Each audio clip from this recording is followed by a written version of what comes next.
Başta Selahattin Demirtaş, Figen Yüksekdağ olmak üzere hepsinin bir an önce serbest bırakılması gerekiyor.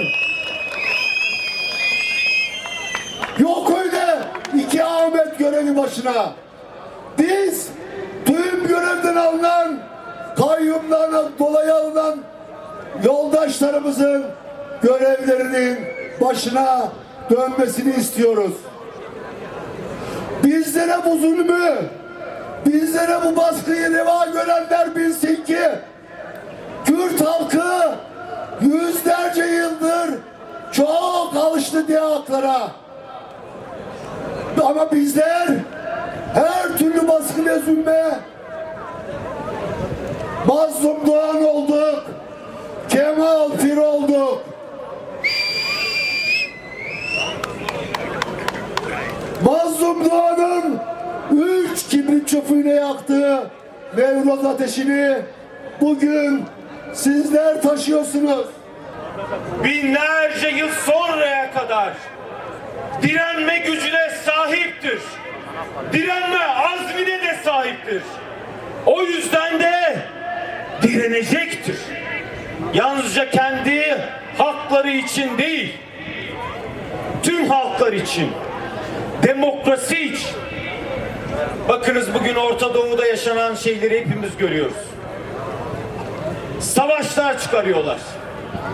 Halkları birbirine kırdırıyorlar. Binlerce kilometre öteden gelip sömürmek istiyorlar. Onların işine geliyor. Savaş baronlarının, silah tüccarlarının işine geliyor bu.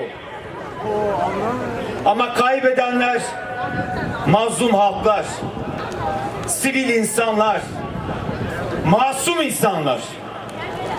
Bunun karşısında direnmek bir onur mücadelesidir. Emperyalizmin karşısında durmak bir onur mücadelesidir. Özgürlük için direnmek, savaşmak bir onur mücadelesidir.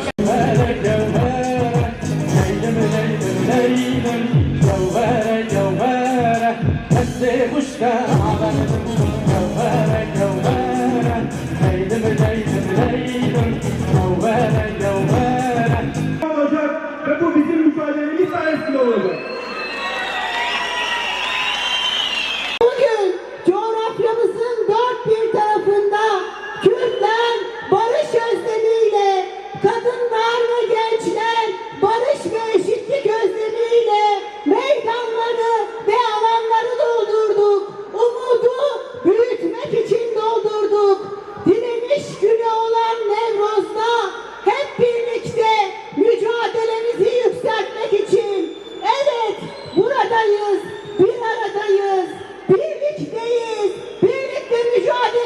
seçimleri kazanacağız demek için meydanları doldurduk. Bütün alanlarda hayata geçirmek istiyor. Demirtaş'ın posterlerini buraya sokmadınız. Selahattin Demirtaş bu halkın evladıdır, onurudur. Sizi bu konuda uyarıyorum. Halkın iradesine saygı gösterin. Selahattin Demirtaş haksız bir şekilde 10 yıldır cezaevinde. Sizin Selahattin'e saygı duymanın dışında yapabilecek hiçbir şeyiniz yok. Bir özür dilemelisiniz. Öyle düşman hukukuyla bu işler olmaz. Selahattin'i öyle posterlerini içeri sokmadığınızda eminim burada bulunan bütün halkın yüreğinde bir Selahattin vardır. Bir özgürlükle ilgili bir şiar vardır.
İşçiler ve emekçi halklar ödüyor. Suriye'de yıllardır süren savaşın yarattığı yıkım devam ederken Rojava'ya yönelik baskılar... Arkadaşlarımız aramızda, hoş geldiniz diyoruz. Evet. Gençler bir kortej oluşturun.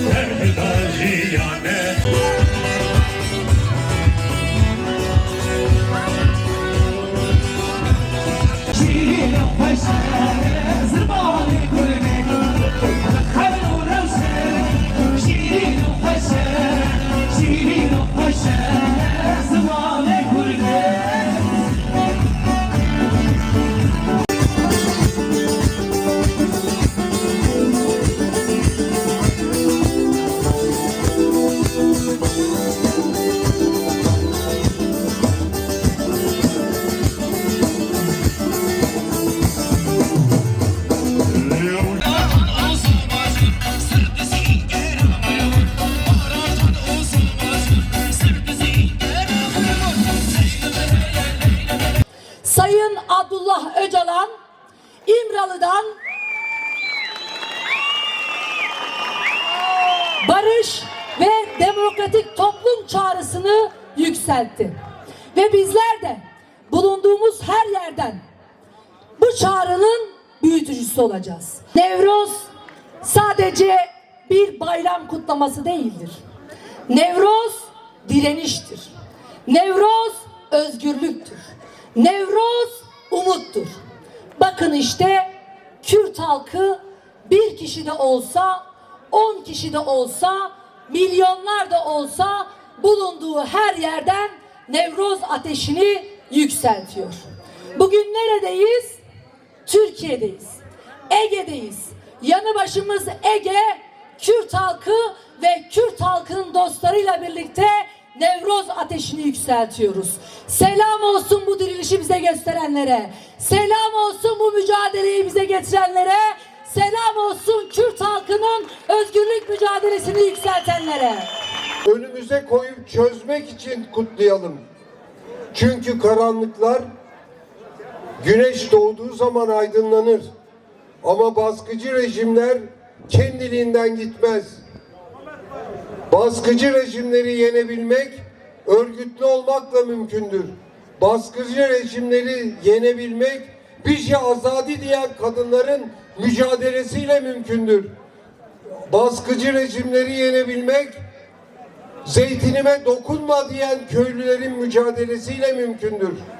Bu mücadeleleri ortaklaşa bir biçimde hayata geçirmek, önümüzdeki günlerde bu zalim iktidarları yıkmak göreviyle karşı karşıyayız. Bunu yaptığımız zaman bu topraklara, bu coğrafyaya bağırış gelecek. Bunu yaptığımız zaman ancak özgürlük, eşitlik, demokrasi bu ülkenin üzerinde bir bayrak gibi dalgalanacak.